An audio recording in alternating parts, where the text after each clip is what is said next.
Welcome to the class. आज हम पढ़ेंगे थ्योरी ऑफ फेल्योर के बारे में। तो थ्योरी ऑफ फेल्योर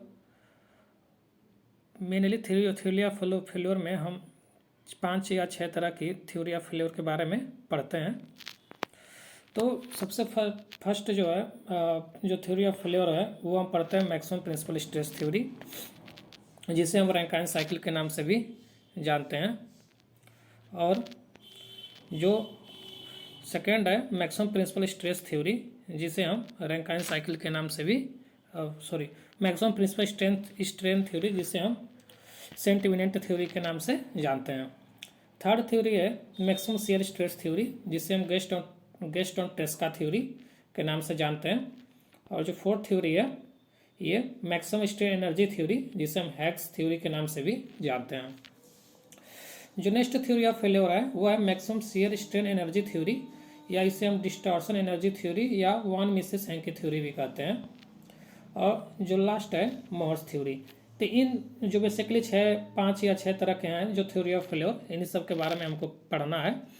तो आइए एक एक करके हम इन थ्योरी ऑफ फेल्योर के बारे में जानने की कोशिश करते हैं। तो थ्योरी ऑफ फेल्योर पढ़ने से पहले हम ये जानने की कोशिश करते हैं कि थ्योरी ऑफ फेल्योर होते क्या हैं, मतलब फेल्योर किसी कंपोनेंट का होता कब है। कोई भी कंपोनेंट के ऊपर अगर आप फोर्स लगाओगे,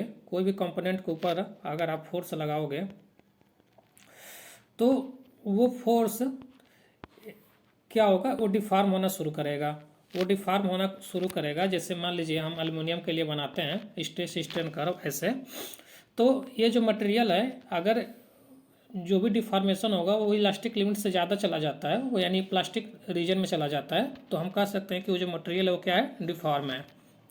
डिफॉर्मेशन का बेसिकली ये मतलब नहीं होता कि डिफॉर्मेशन बेसिकली कोई भी कंपोनेंट टूट जाए तो उसे हम डिफॉर्मेशन कहेंगे, ऐसा कुछ नहीं है। डिफॉर्मेशन का बेसिकली मतलब होता है कि वह कंपोनेंट प्लास्टिक रीजन में चली जाए, फर्दर हम अगर लोड हटाएं तो वो अपने ओरिजिनल पोजीशन में ना आए, तो हम कह सकते हैं कि जो भी हमारे पास मटेरियल है वो क्या है, प्लास्टिसिटी रीजन में चला गया और फेल होने की कोशिश कर रहा है। तो देखिए, a material is said to be failed when a material is said to be failed when it stress, जो भी स्ट्रेस कंपोनेंट में इंट्रोड्यूस होगा, वो क्या होगा, उसके इलास्टिक लिमिट से ज़्यादा चला जाएगा, तो वो उस कंपोनेंट के अंदर एक परमानेंट डिफॉर्मेशन हमको देखने को मिलेगा। तो अगर उस कंपोनेंट के अंदर हमको परमानेंट डिफॉर्मेशन को देखने को मिलता है तो वो मटेरियल क्या है, फेल हो जाएगा। तो फेलियर ऑफ मटेरियल जो भी कंपोनेंट होगा, तो फेलियर मटेरियल डिपेंड करता है ductile separation of direct separation of particles from the each other. जैसे मान लीजिए ब्रिटल मटेरियल है, तो ब्रिटल मटेरियल जब भी फेल होगा, तो ब्रिटल मटेरियल फेल होने होगा तो उसके जो भी पार्टिकल्स होंगे वो क्या हो जाएंगे, दूर दूर चले जाएंगे, तो ये ब्रिटल मटेरियल फेल हो जाएगा। ब्रिटल मटेरियल बेसिकली फेल कहाँ होता है, किस पॉइंट पे होता है, तो ब्रिटल मटेरियल आपका अल्टीमेट स्ट्रेंथ पॉइंट पे जाकर फेल हो जाता है। सेकेंड है स्लिपिंग ऑफ पार्टिकल या ductile failure along with the considerable plastic deformation. Slipping of particles का मतलब ये होता है कि जो भी मालिक्यूल्स होते हैं वो एक दूसरे लेयर पे क्या करते हैं, चढ़ जाते हैं, स्लिपिंग होने लगती है। तो ये कंपोनेंट हमको दिखता है डक्टाइल मटेरियल में। डक्टाइल मटेरियल का यील्ड पॉइंट कितना होता है फेल होने का, ये यील्ड पॉइंट तक क्या हो जाते हैं, फेल हो जाते हैं। तो ब्रिटल मटेरियल, डक्टाइल मटेरियल और फेल होने का अल्टीमेट स्ट्रेंथ होता है ब्रिटल मटेरियल के लिए, और यील्ड पॉइंट स्ट्रेंथ होता है हमारा डक्टाइल मटेरियल के लिए।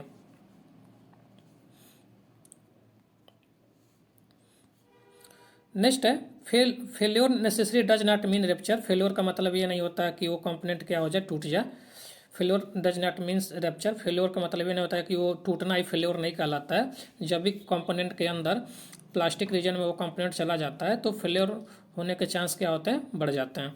अगर किसी मटेरियल पे कम्प्लेक्स स्ट्रेस सिस्टम मीन्स कहने का मतलब कम्प्लेक्स स्ट्रेस सिस्टम मीन्स कि किसी कंपोनेंट पे कई तरह के प्रिंसिपल स्ट्रेस लग रहे हो, जैसे sigma 1, sigma 2, sigma 3 principal stress लग रहे हो, तो उसको एनालाइज करना कि वो कब कंपोनेंट फेल होगा कब नहीं होगा, तो थोड़ा सा डिफिकल्ट होता है।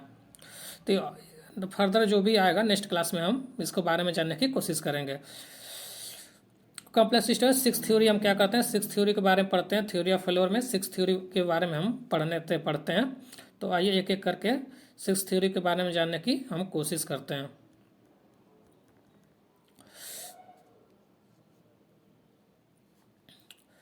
लेट मान लीजिए सिग्मा 1, सिग्मा 2 और सिग्मा 3 प्रिंसिपल स्ट्रेस हैं at a point in a body taken in the descending order. Descending order का मतलब कि मान लीजिए कोई आपके पास कंपोनेंट है, कोई आपके पास कंपोनेंट है और इस कंपोनेंट बॉडी के ऊपर तीन तरह के प्रिंसिपल स्ट्रेस लग रहे हो। सिग्मा 1 एक्स डायरेक्शन में, सिग्मा 2 वाई डायरेक्शन में, सिग्मा 3 जेड डायरेक्शन में। तो डिसेंडिंग ऑर्डर का मतलब ये हुआ कि जो कंपोनेंट जिस सिग्मा 2, सिग्मा 3 और सिग्मा 2, सिग्मा 3, सिग्मा 1 में जो जिसका मैग्नीट्यूड ज़्यादा होगा उसी को हम क्राइटेरिया मान के चलेंगे। और सिग्मा क्या है, sigma is the magnitude of direct stress in the simple tension test at the elastic limited. तो देखिए सिग्मा 1, सिग्मा 2 ये जो है प्रिंसिपल स्ट्रेस हैं और उस मटेरियल का जो भी कंपोनेंट हम टेस्टिंग करने जा रहे हैं तो उस मटेरियल का जब भी हम टेस्टिंग करेंगे तो उसका जो स्ट्रेस इंड्यूस्ड होगा, जैसे मान लीजिए ये मटेरियल है हमारे पास, ये मटेरियल है, इसके क्रॉस सेक्शन एरिया ए है और इस पर पी फोर्स लग रहा है, तो सिग्मा क्या होगा, पी अपान ए। सिग्मा क्या होगा, पी अपान ए। सिग्मा होगा पी अपान ए। तो अगर सिग्मा की वैल्यू पी अपान ए आती है और सिग्मा 1, सिग्मा 2, सिग्मा 3 की वैल्यू भी कुछ आती है, मान लीजिए सिग्मा 1 की वैल्यू 300 मेगा पास्कल आ गई और मान लीजिए सिग्मा 1 की वैल्यू, मान लीजिए सिग्मा 1 की वैल्यू 300 मेगा पास्कल आ गई और सिग्मा 2 की वैल्यू मान लीजिए 200 मेगा पास्कल है। सॉरी, सिग्मा की वैल्यू 200 मेगा पास्कल है, ठीक है, सिग्मा की वैल्यू 200 मेगा पास्कल है। तो ये कंपोनेंट फेल नहीं होगा क्योंकि प्रिंसिपल स्ट्रेस क्या है, ज़्यादा है और उस बॉडी में जो भी स्ट्रेस इंड्यूस हो रहा है वो क्या है, कम है। अगर सिग्मा की वैल्यू 300 से ज़्यादा आ जाती है तो वो कंपोनेंट क्या हो जाएगा, फेल हो जाएगा। तो बेसिकली हम थ्योरी ऑफ फेलियर में इस चैप्टर से डील करते हैं कि कब कंपोनेंट फेल होगा, कब कंपोनेंट फेल नहीं होगा। डिफरेंट थ्योरी भी दिया गया है। तो आइए एक एक करके हम इन डिफरेंट थ्योरी के बारे में पढ़ने की कोशिश करते हैं। तो सबसे पहले आता है maximum principal stress theory. Maximum principal stress theory ये कहता है कि मटेरियल फेल होगा, failure of the material occur when the value of the maximum principal stress, मतलब it means to say that कि जो मैक्सिमम प्रिंसिपल स्ट्रेस है, maximum principal stress है, ठीक है, वह जब हम उस बॉडी का सिंपल टेंशन टेस्ट करते हैं यूनिवर्सल टेस्टिंग मशीन पे या किसी टेस्टिंग मशीन पे, तो अगर मैक्सिमम प्रिंसिपल स्ट्रेस की वैल्यू अगर उस कंपोनेंट से ज़्यादा आ जाती है तो क्या हो जाएगा, मटेरियल फेल हो जाएगा। अब मटेरियल फेल कब नहीं होगा कि जो भी हमारा मैक्सिमम प्रिंसिपल स्ट्रेस की वैल्यू है वो क्या हो, वो जब हम उस मटेरियल का सिंपल टेंशन टेस्ट कर रहे हो तो उसकी वैल्यू क्या होनी चाहिए, उससे कम होनी चाहिए, उसके बराबर होनी चाहिए, तो हमारा कंपोनेंट जो होगा वो फेल नहीं होगा। तो ये मैक्सिमम प्रिंसिपल स्ट्रेस थ्योरी यही कहता है कि according to this theory the failure of the maximum material occur when the maximum principal stress reaches a value equal to that of the elastic limit stress as found in a simple tension test. Okay, तो maximum principal stress theory applicable किसके लिए होता है, देख सकते हैं। Maximum principal stress theory applicable होता है ब्रिटल मटेरियल के लिए, जैसे कास्ट आयरन, ये आप याद रखेंगे। ब्रिटल मटेरियल के लिए ये एप्लीकेबल होता है, ब्रिटल मटेरियल के लिए क्या होता है, एप्लीकेबल होता है maximum principal stress theory. Elastic limit जो होती है वो कंप्रेशन करें या टेंशन टेस्ट करें तो सेम होती है, ठीक है। जैसे ब्रिटल मटेरियल के लिए होता है तो सिग्मा यूटी अल्टीमेट स्ट्रेंथ क्या होता है इसका, सिग्मा यूटी क्या होता है, यही कंप्रेशन टेस्ट करेंगे या टेंसाइल टेस्ट करेंगे तो ब्रिटल मटेरियल अल्टीमेट स्ट्रेंथ पे आके ही फेल होते हैं। Not suitable for ductile material और not suitable for the pure shear case. तो ये कुछ कंपोनेंट, ये कुछ लाइनें आप मैक्सिमम प्रिंसिपल स्ट्रेस थ्योरी के बारे में याद रखेंगे कि maximum principal stress theory brittle material के लिए एप्लीकेबल होता है, डक्टाइल मटेरियल के लिए एप्लीकेबल नहीं होता है। एप्लीकेबल का मतलब ये होता है कि मैक्सिमम प्रिंसिपल स्ट्रेस थ्योरी हम ब्रिटल मटेरियल के लिए यूज करते हैं, डक्टाइल मटेरियल के लिए यूज नहीं करते हैं। नेक्स्ट देखते हैं, ये ग्राफिकल रिप्रेजेंटेशन है मैक्सिमम प्रिंसिपल स्ट्रेस थ्योरी का। ग्राफिकल रिप्रेजेंटेशन में तो देखिए ये जो सिग्मा की वैल्यू है, देखिए ये सिग्मा की वैल्यू है, ठीक है, ये सिग्मा 2 की वैल्यू है, एक्स और वाई एक्सिस पे सिग्मा 1 और सिग्मा 2 है। अगर सिग्मा एक्स की वैल्यू, यहाँ मैग्नीट्यूड देख रहे हो, ये जो आपका इसकी स्क्वायर मिल रहा है, अगर सिग्मा एक्स की वैल्यू सिग्मा एक्स की वैल्यू सिग्मा वन से ज़्यादा हो जाती है, सिग्मा एक्स की वैल्यू सिग्मा वन से ज़्यादा हो जाती है, तो ये मटेरियल क्या हो जाएगा, फेल हो जाएगा। तो ये मटेरियल फेल कब नहीं होगा, कि जब भी सिग्मा वन की जो वैल्यू है वो क्या होनी चाहिए, या तो सिग्मा एक्स से क्या होनी चाहिए, कम होनी चाहिए या उसके बराबर होनी चाहिए, तो ये कंपोनेंट क्या होगा, फेल नहीं होगा। इट मीन्स जो सिग्मा एक्स की वैल्यू है, सिग्मा वन की वैल्यू है सिग्मा एक्स से क्या होनी चाहिए, ज़्यादा होनी चाहिए। तो ये जो शेडेड रीजन आप देख रहे हो, तो ये आपका सेफ रीजन रिप्रेजेंट करता है कि मटेरियल जो होगा फेल नहीं होगा। अगर सिग्मा एक्स की वैल्यू सिग्मा वन से ज़्यादा आ जाती है तो मटेरियल क्या हो जाएगा, फेल हो जाएगा। अगर सिग्मा एक्स की वैल्यू सिग्मा वन की वैल्यू सिग्मा एक्स से कम आती है तो मटेरियल फेल नहीं होगा। अगर सिग्मा एक्स की वैल्यू सिग्मा वन से ज़्यादा हो जाती है तो sigma one is greater than sigma x, तो मटेरियल क्या हो जाएगा, फेल हो जाएगा। सेकेंड थ्योरी है हमारे पास मैक्सिमम प्रिंसिपल स्ट्रेन थ्योरी, या इसे हम सेंट इमिनेंट थ्योरी कहते हैं। Maximum principal strain theory, maximum principal strain theory का मतलब कि उसको मान लीजिए जैसे ये आपके पास बॉडी है, ठीक है, इस पे मान लीजिए पी फोर्स लग रहा है, ठीक है, पी फोर्स लग रहा है और इस डायरेक्शन में भी फोर्स लग रहा है। मान लीजिए इसमें सिग्मा एक्स लग रहा है और इस वाई एक्सिस में सिग्मा वाई लग रहा है।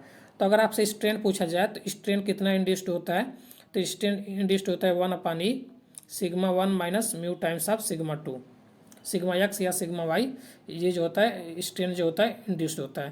तो इसी तरह ये कहता है मैक्सिमम प्रिंसिपल स्ट्रेन थ्योरी, या इसको हम सेंट इमिनेंट थ्योरी भी कहते हैं। इसका स्टेटमेंट ये है कि मटेरियल के अंदर जो मैक्सिमम प्रिंसिपल स्ट्रेन है, मैक्सिमम प्रिंसिपल स्ट्रेन की बात कर रहे हैं, मैक्सिमम प्रिंसिपल स्ट्रेन की बात कर रहे हैं, मैक्सिमम प्रिंसिपल स्ट्रेन अगर उस कंपोनेंट के अंदर हम सिंपल टेंशन टेस्ट करते हैं और उस सिंपल टेंशन टेस्ट हम उस कंपोनेंट का करते हैं, तो जो वैल्यू आती है स्ट्रेन, जो सिंपल टेंशन टेस्ट करते हैं उसके करस्पॉन्डिंग जो स्ट्रेन आता है वो मैक्सिमम प्रिंसिपल स्ट्रेन से क्या होना चाहिए, कम होना चाहिए, ज़्यादा होना चाहिए या उसके बराबर होना चाहिए, तो मटेरियल क्या होगा, फेल नहीं होगा। अगर मैक्सिमम प्रिंसिपल स्ट्रेन की वैल्यू सिंपल टेंशन टेस्ट में स्ट्रेन की आई हुई वैल्यू से अगर ज़्यादा आ जाती है तो कंपोनेंट फेल हो जाएगा। अगर मैक्सिमम प्रिंसिपल स्ट्रेन की वैल्यू सिग्मा टी या पानी से कम आती है तो मटेरियल क्या होगा, फेल नहीं होगा। तो maximum principal strain theory basically इसको सेंट इमिनेंट थ्योरी के नाम से भी जाना जाता है, सेंट इमिनेंट थ्योरी। ये जो होते हैं मैक्सिमम प्रिंसिपल स्ट्रेन थ्योरी, ये एप्लीकेबल होते हैं ब्रिटल मटेरियल के लिए, प्योर सील के लिए हम यूज नहीं करते हैं, हाइड्रोस्टैटिक लोडिंग के लिए हम यूज नहीं करते हैं।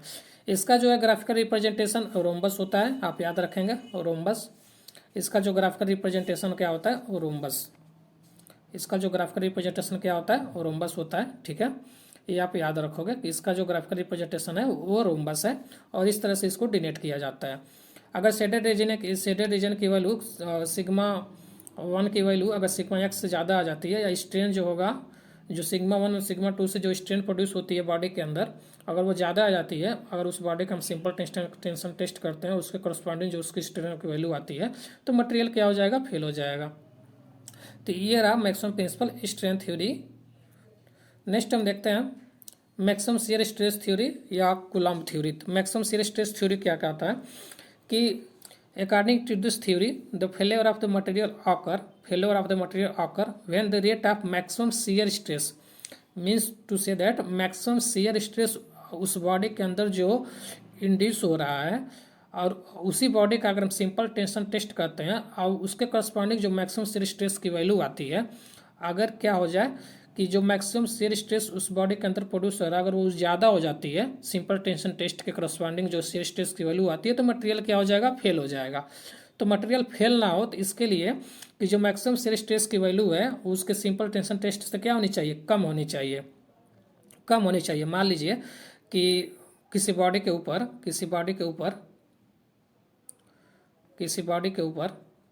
सिग्मा वन, सिग्मा टू और सिग्मा थ्री तीन तरह के प्रिंसिपल स्ट्रेस लग रहे हैं, तो इनमें जो मैक्सिमम शियर स्ट्रेस होगा, मीन स्ट्रेस जिसका मैग्नीट्यूड क्या होगा, ज़्यादा होगा, तो मैग्नीट्यूड ज़्यादा होगा तो टाउ मैक्स वही होगा। जैसे आप यहाँ देख सकते हैं कि sigma one sigma two upon two, sigma two minus sigma three upon two, sigma one minus sigma three, इन तीनों में जिसका मैग्नीट्यूड ज़्यादा होगा वो हमारी क्या होगी, maximum value of shear stress होगी। तो ये जो मैक्सिमम वैल्यू शियर स्ट्रेस होगी वो क्या होना चाहिए, सिग्मा T/2 से क्या होना चाहिए, कम होना चाहिए फॉर द सेफ रीजन। तो ये आपका मैक्सिमम शियर स्ट्रेस का आता है। फर्दर अभी नेक्स्ट स्लाइड में हम सिग्मा 1, सिग्मा 2 और सिग्मा 3 क्या होते हैं, कैसे निकालते हैं, ये हम आपको दिखाने की कोशिश करेंगे। तो मैक्सिमम शियर स्ट्रेस थ्योरी, इसको हम किस नाम से जानते हैं, कूलम्ब थ्योरी या ट्रेस्का के नाम से भी हम जाना जाता है। तो मैक्सिमम शियर स्ट्रेस उस बॉडी में जो इंड्यूस होता है वो सिंपल टेंशन टेस्ट में जो शियर स्ट्रेस इंड्यूस होता है उसके बाद उससे क्या होना चाहिए, कम होना चाहिए। ये अप्लीकेबल होता है maximum shear stress theory, ductile material के लिए अप्लीकेबल होता है। और maximum shear stress theory most conservative theory होती है। आप याद रखेंगे कि maximum shear stress theory ductile material के लिए अप्लीकेबल है और मोस्ट कंजर्वेटिव थ्योरी भी कहते हैं मैक्सिमम शियर स्ट्रेस थ्योरी को। Not suitable for the hydrostatic loading, hydrostatic loading के लिए हम सुटेबल नहीं है। ठीक है, ग्राफिकल रिप्रेजेंटेशन आप देख सकते हो, ग्राफिकल रिप्रेजेंटेशन किस तरह से इसको डिनोट किया जाता है, ग्राफिकल रिप्रेजेंटेशन।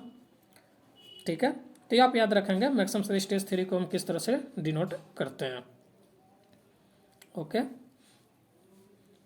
नेक्स्ट है जो थ्योरी है हमारे पास, नेक्स्ट जो थ्योरी है वो है maximum shear stress theory, maximum strain energy theory, या इसको हम हैक्स थ्योरी कहते हैं।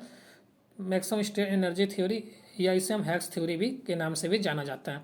ये कहता है कि जो टोटल स्ट्रेन एनर्जी होती है बॉडी के अंदर, जो सिग्मा 1, सिग्मा 2 और सिग्मा 3 आप बॉडी के ऊपर लगा रहे हो, तो सिग्मा 1 और सिग्मा 2 और सिग्मा 3 बॉडी के ऊपर आप स्ट्रेस, प्रिंसिपल स्ट्रेस अप्लाई कर रहे हो, तो उसके वजह से जो एनर्जी स्टोर होती है बॉडी के अंदर वो क्या होनी चाहिए, वो कम होना चाहिए।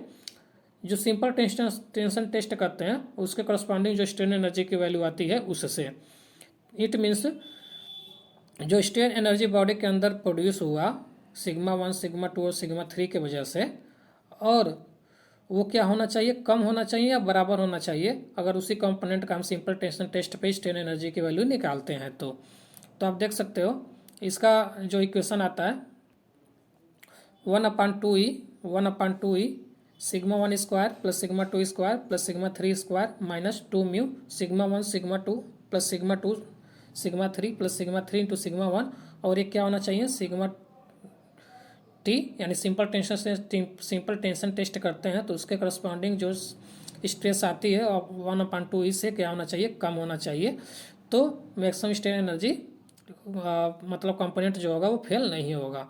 अगर सिग्मा 1, सिग्मा 2 और सिग्मा 3 के वजह से जो भी स्ट्रेन एनर्जी आ रही है अगर वो ज़्यादा आ जाती है जो हम सिंपल टेंशन टेस्ट करते हैं उसके स्ट्रेन एनर्जी से, तो कंपोनेंट क्या हो जाएगा, फेल हो जाएगा। ओके,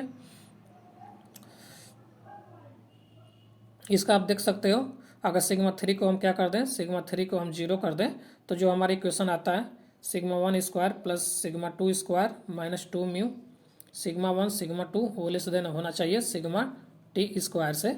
अगर सिग्मा 3 की वैल्यू हम क्या कर दें, 0 कर दें, मतलब जो 3 सिग्मा 3 जो तीसरे डायरेक्शन में प्रिंसिपल स्ट्रेस लग रहा है उसके मैग्नीट्यूड को हम 0 कर दें तो ये कंपोनेंट हमको देखने को इक्वेशन मिलता है।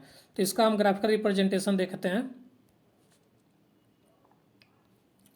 तो ग्राफिकल रिप्रेजेंटेशन देख सकते हो कि जो मैक्सिमम स्ट्रेन एनर्जी थ्योरी है वो एप्लीकेबल होती है डक्टाइल मटेरियल के लिए, सुटेबल डक्टाइल मटेरियल के लिए एप्लीकेबल होता है, डक्टाइल मटेरियल के लिए एप्लीकेबल होता है। ठीक है, और not suitable for the brittle material and pure shear case के लिए हम इसको यूज नहीं करते हैं। ग्राफिकल रिप्रेजेंटेशन आप देख सकते हो, ग्राफिकल रिप्रेजेंटेशन एक इलिप्स मिलता है, इलिप्स का इक्वेशन भी पता होगा कि X square plus Y square minus X Y बराबर 0, ये आप पढ़े होगा मैथमेटिक्स में। तो एक इलिप्स का इक्वेशन आता है, इलिप्स का इक्वेशन आता है maximum principal strain energy theory के केस में। ओके,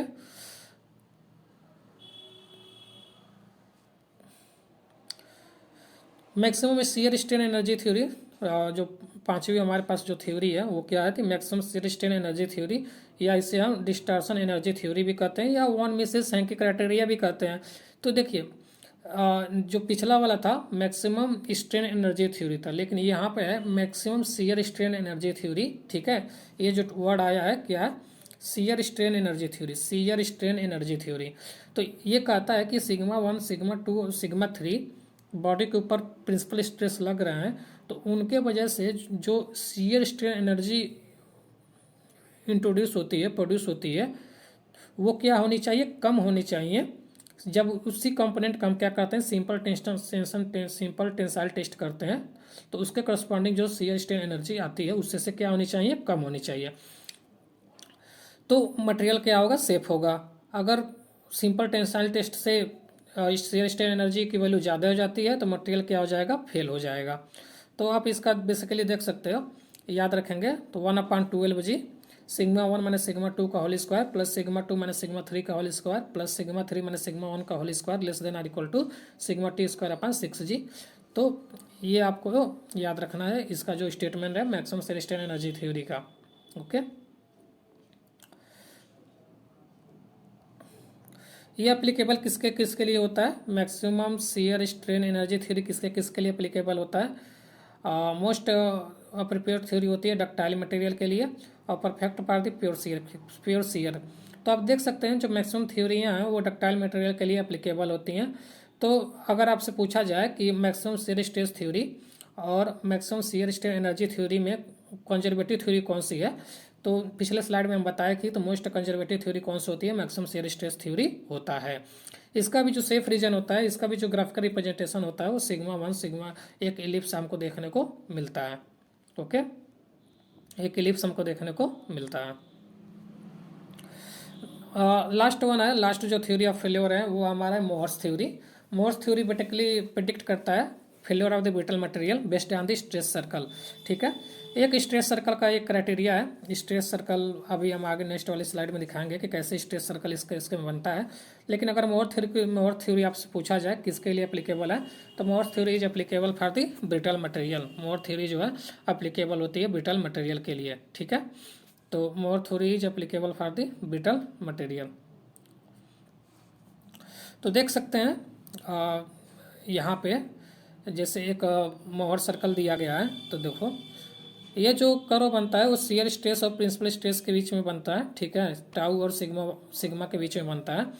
तो ये जो ओए रीजन है, जो ओए वाला सर्कल है, ये रिप्रेजेंट कर रहा है कि ये टेंसाइल टेस्ट में जो भी मैग्नीट्यूड होगा ओए, जैसे अगर ओए डायमीटर आपसे पूछा जाए तो ओए σ/t कितना सिंपल टेंसाइल टेस्ट में कितना स्ट्रेस इंड्यूस हुआ, ओए रिप्रेजेंट कर रहा है। ओ भी क्या रिप्रेजेंट कर रहा है, वो भी रिप्रेजेंट कर रहा है कि सिंपल कंप्रेशन टेस्ट में कितना वैल्यू आ रही है सिग्मा की।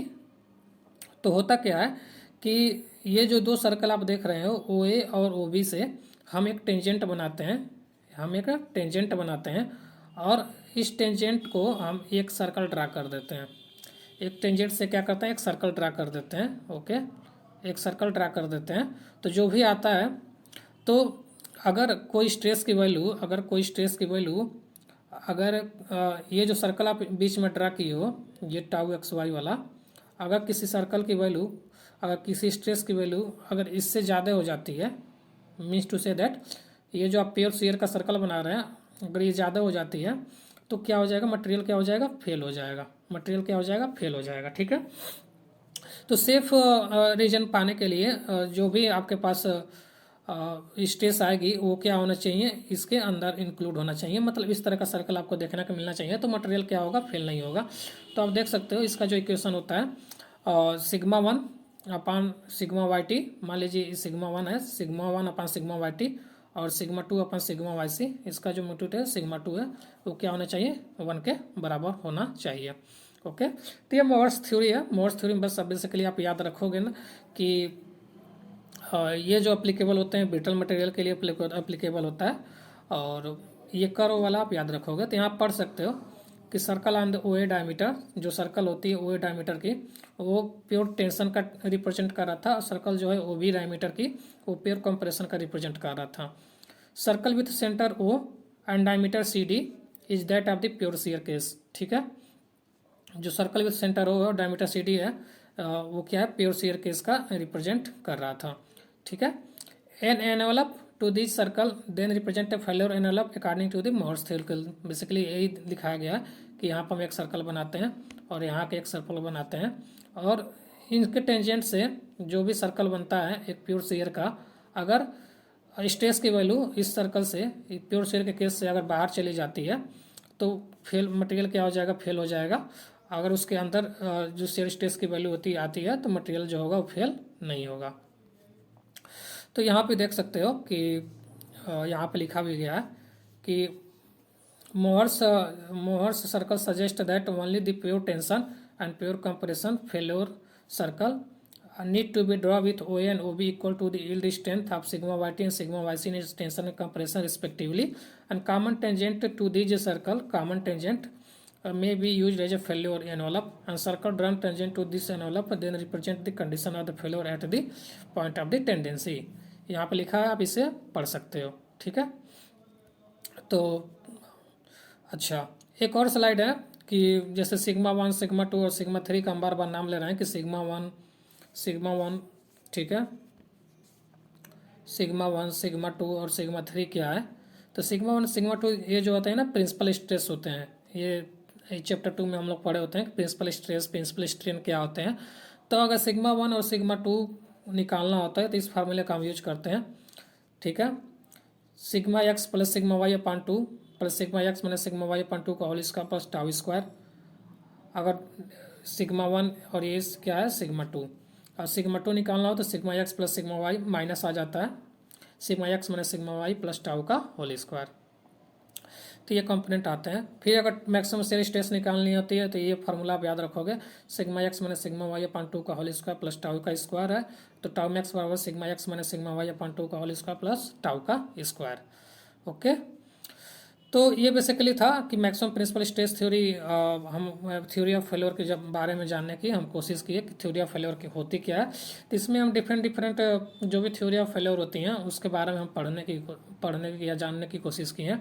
तो maximum principal stress theory first पढ़े हैं, फिर हम पढ़े हैं मैक्सिमम प्रिंसिपल स्ट्रेन थ्योरी, फिर हम पढ़े हैं मैक्सिमम शियर स्ट्रेस थ्योरी, फिर हम पढ़े हैं maximum shear strain energy theory, उसके बाद हम पढ़े maximum shear strain energy theory, फिर हम उसके बाद पढ़े मोहर्स थ्योरी। तो ये बेसिकली 6 तरह की थ्योरी ऑफ फेल्योर हम पढ़ते हैं थ्योरी ऑफ फेल्योर के चैप्टर के बारे में। नेक्स्ट जो क्लास होगी तो हम आपको कुछ क्वेश्चन दिखाएंगे जो डिफरेंट एग्जाम में पूछे गए हैं। Thank you so much.